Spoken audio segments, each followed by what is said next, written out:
मोक्षमार्गस्य नेतारम् भीतारं कर्म भूभृताम् ज्ञातारं विश्वतत्त्वानां वन्दे तद्गुणलब्धये।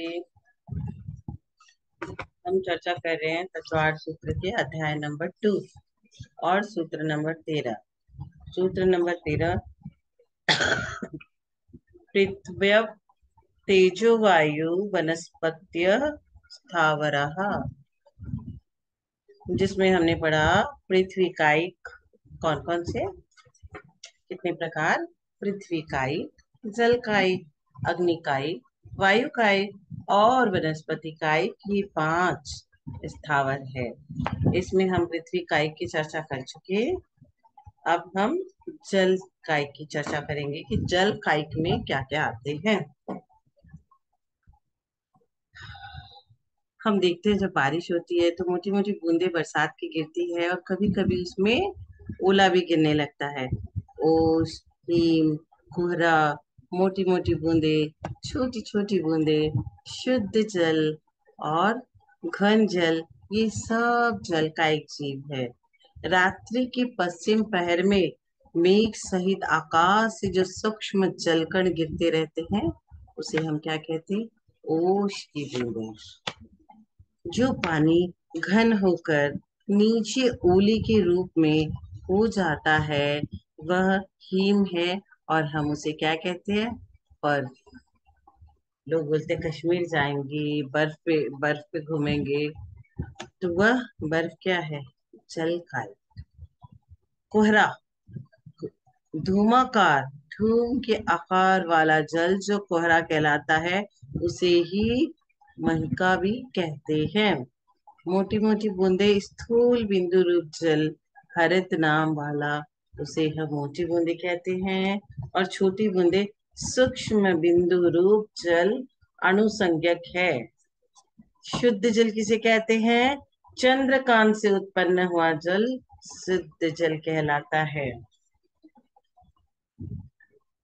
घन जल किसे कहते हैं, झरना आदि से उत्पन्न हुआ जल उदक कहलाता है, ये शुद्ध होता है। झरना का जल व्रती, मुनि महाराज इनको भी रख सकता है। समुद्र, सरोवर, घनबात आदि से उत्पन्न हुआ जल को घनाकार कहते हैं। घन उदक भी कहलाता है। सरोवर, समुद्र आदि से उत्पन्न हुआ जल हरदनु है। और मेघ आदि से उत्पन्न हुआ घनाकार जल घनोदक है। नदी, सागर, सरोवर, कूप, झरना, मेघ से बरसा जल, आकाश में उत्पन्न हुआ हिम बर्फ रूप कोहरा रूप, भूमि से उत्पन्न चंद्रकांत मणि से उत्पन्न जल आदि सभी प्रकार के जल कायिक जीवों का उपर्युक्त भेदों में अंतर्भाव है। अब आप बोलोगे अग्निकायिक कौन कौन से हैं। हमने पृथ्वी कायिक और जल कायिक की बात कही। अग्निकायिक में अंगारे, अंगारे होते हैं जलते हुए अंगारे, कोयला को जला दो अंगार बन जाता है। ज्वाला, लो लो उठती है ना आग की। मुरमुर, शुद्ध अग्नि, अग्नि, ये सब अग्निकायिक जीव है। अंगारे, जलते हुए धूम रहित काठ आदि, अर्थात धकधकते हुए कोयले को, जो कोयला होता है ना एकदम गर्म होता है, धधकता रहता है, जिसमें पहले हम लोग चूल्हे पे रोटी बनाते थे, अभी गैस पे बनाते हैं, तो चूल्हे के अंदर जो कोयले रखे रहते धधकते हुए कोयले, वो सब अंगारे कहलाते हैं। अग्नि की लपटे को ज्वाला कहते हैं। दीपक जब जलाते हैं भगवान जी के आगे आरती करते हैं ना, उसको दीपक का और ज्वाला का अग्रभाग लो अर्ची है। मुरमुर किसे कहते हैं, कंडे की अग्नि का नाम मुरमुर है। सुदाग्नि, वज्र से उत्पन्न हुई अग्नि, बिजली की अग्नि, सूर्यकांत से उत्पन्न हुई अग्नि सुदाग्नि है। और सिंपल अग्नि किसे कहते हैं, धुएं के सहित सामान्य अग्नि को अग्नि कहा जाता है, जिसमें धुआं निकलता है। बड़वा अग्नि, नंदीश्वर के मंदिरों में रखे धूप घटों की अग्नि, अग्नि कुमार देव के मुकुट से उत्पन्न हुई अग्नि, आदि अग्नि का सभी अग्नि के भेदों में अंतर्भाव हो जाता है। वायु कायिक जीव कौन कौन से हैं? घूमती हुई वायु, उत्कलित रूप वायु, मंडलाकार वायु, गुंजा वायु, महावायु, धनोदधि वातावलय की वायु और तनु वातावलय की वायु से सब वायु कायिक जीव है।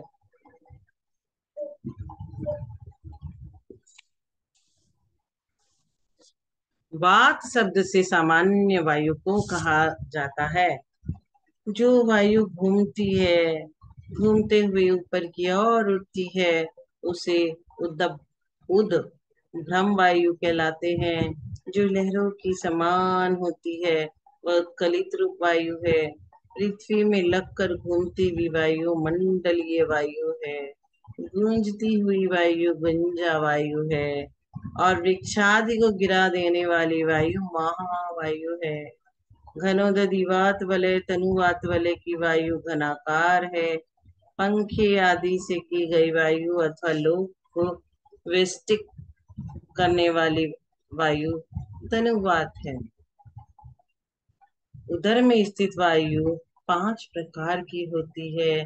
प्राण वायु, अप्राण वायु, समान वायु, उदान वायु और प्यान वायु। भवनवासी एवं ज्योतिषी आदि देवों के विमान को आधारभूत वायु के भेद उपर्युक्त वायु में ही अंतर्भूत है। वनस्पति कायिक के कितने भेद होते हैं? वनस्पति कायिक के 2 भेद होते हैं, प्रत्येक वनस्पति और साधारण वनस्पति। प्रत्येक वनस्पति में जिसके प्रत्येक शरीर नाम कर्मोदय से प्रत्येक शरीर होता है, वह प्रत्येक वनस्पति है। और उनका प्रतीक अर्थात पृथक पृथक शरीर होता है। एक जीव के एक ही शरीर होता है। साधारण शरीर किसको कहते हैं? साधारण नाम कर्मोदय से निगूढ़ शरीर वाला साधारण वनस्पति कायिक जीव होता है। ऐसे जीव बादल और सूक्ष्म के भेद से 2 प्रकार के होते हैं। जिन अनंत जीवों का भिन्न भिन्न शरीर न होकर समान रूप से एक शरीर पाया जाता है, वे साधारण शरीर वाले हैं।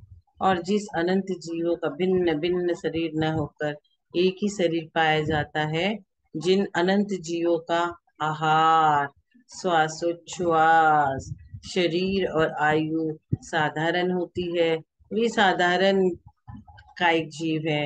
एक समय में एक साथ उत्पन्न होने वाले अनंतानंत सब साधारण जीवों की आयु समान होती है, हिनादिक नहीं। साधारण जीवों को ही निगोदिया कहते हैं। किसकी बात कह दी?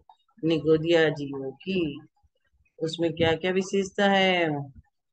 अनंत जीवों का भिन्न भिन्न शरीर न होकर सामान्य रूप से एक शरीर पाया जाता है, जो एक सीमित स्थान में अनंतानंत जीवों को स्थान दे, वह निगूढ़ शरीर है। एक शरीर में एक जीव मरता है, वह अनंत जीवों का मरण हो जाता है। और जिस शरीर में एक जीव उत्पन्न होता है, वह अनंत जीवों की उत्पत्ति होती है। निगोदिया जी, बहुत डर लगता है सुन के, क्या क्या टर्म बोल रहे हो। निगोद का वर्णन करेंगे ना, बहुत ज्यादा भयावह है। निगोद कितने भेद होते हैं?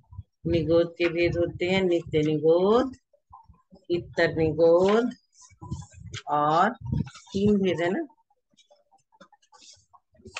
नित्य निगोद, इतर निगोद। अब पहले आप बोलो नित्य निगोद किसे कहते हैं? जिन्होंने त्रस भाव अवस्था को प्राप्त नहीं किया है, ऐसे अनंत जीव, क्योंकि वे भाव कलंक प्रचुर है, इसलिए निगोदवास को वे त्यागते ही नहीं, निगोद में ही रहते हैं, नित्य निगोदी। जिन जीवों ने अनादिकाल से अब तक त्रस पर्याय प्राप्त नहीं किए, त्रस में क्या आता है पहले बताया था ना, आप बोलो अपने मन में।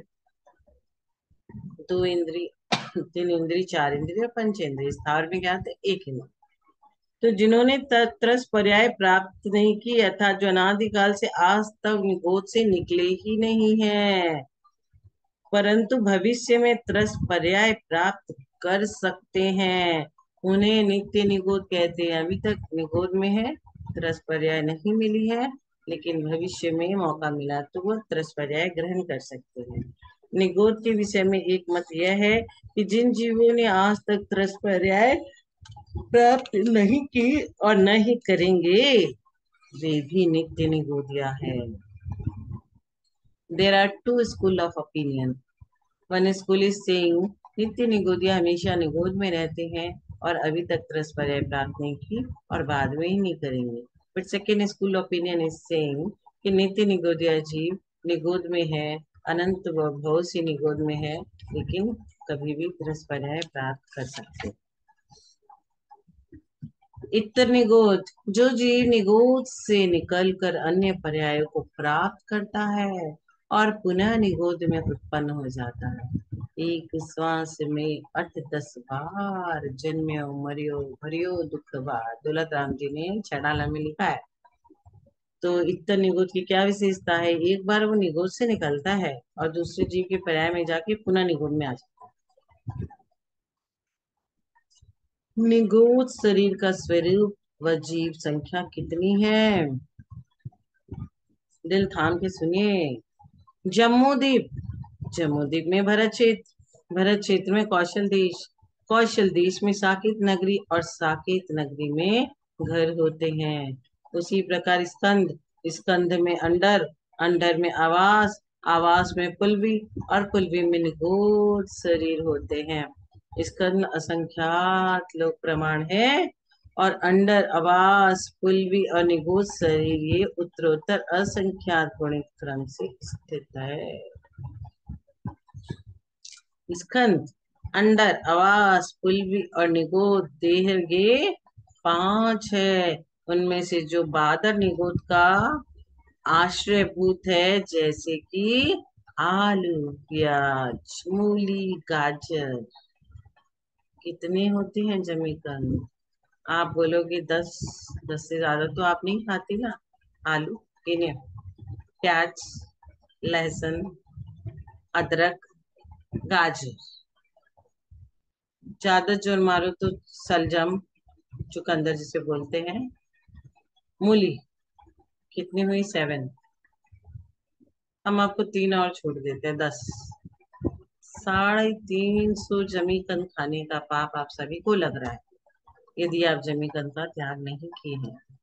तो मेरे कहने से आज ऐसा त्याग ले लीजिए कि मैं 350 नहीं, 340 जमीकंद का त्याग कर। जमीकंद में कितने निगोदिया जीव रहते हैं ये सुनिए ना। एक आलू में सुई की नोक में बराबर जितनी संख्या घेरे, उस संख्या में जितने निगोदिया जीव है उनको कबूतर का सेब दे दे तो पूरा ब्रह्मांड छोटा पड़ जाएगा। 2 ब्रह्मांड चाहिए नहीं, वो भी छोटा पड़ जाएगा। इतने निगोदिया जीव एक आलू की सुई के नोक के बराबर इतनी सी पीस में रहते हैं। तब आप सोचिए आप कितना पाप करते हो जमीकंद खाते हो।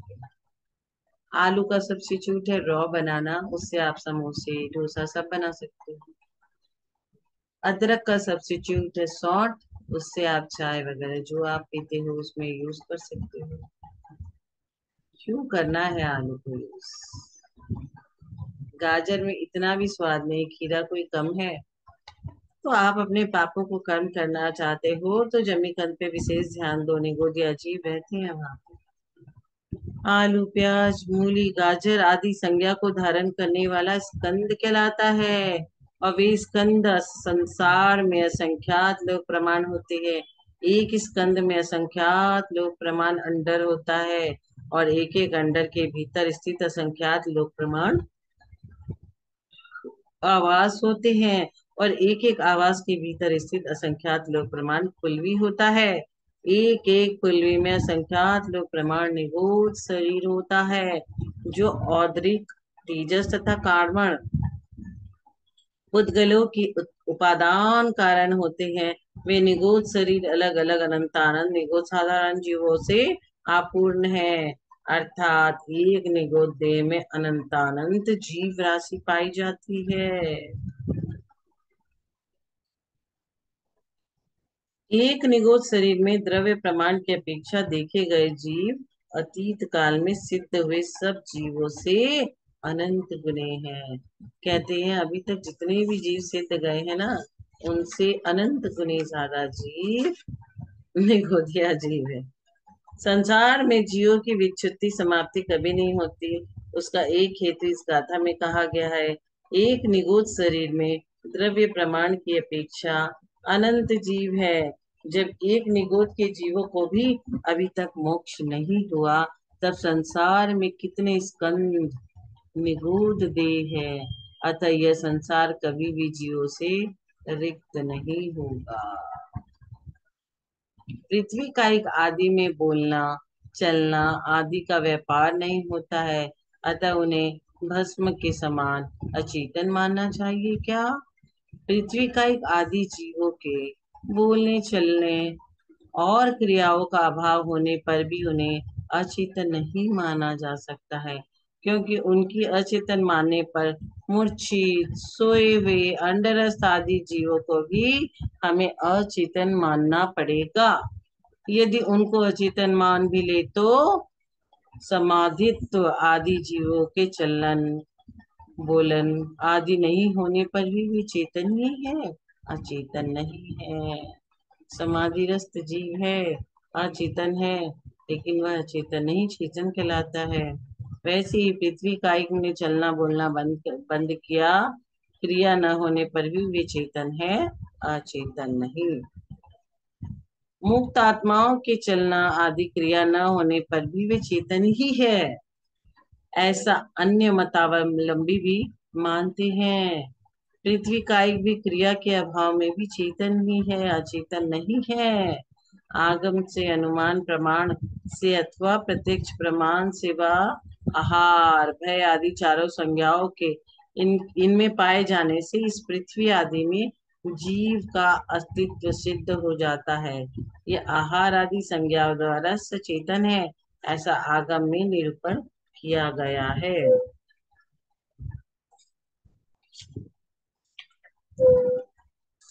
पृथ्वी कायिक जीवों की संख्या कितनी है? तेज कायिक सबसे कम, पृथ्वी कायिक उनसे तेज कायिक से अधिक होते हैं, जल कायिक उनसे पृथ्वी कायिक से अधिक, और वायु कायिक उनसे जल कायिक से अधिक, और वनस्पति कायिक उनसे वायु कायिक से अनंत गुने हैं। और प्रत्येक वनस्पति के दो भेद है, सप्रतिष्ठित और अप्रतिष्ठित। तो निगोदिया जीव का वर्णन जो आपने पढ़ा, अब क्या इरादा है आपका? सोच लीजिएगा। सभी को सादर जय जिनेंद्र।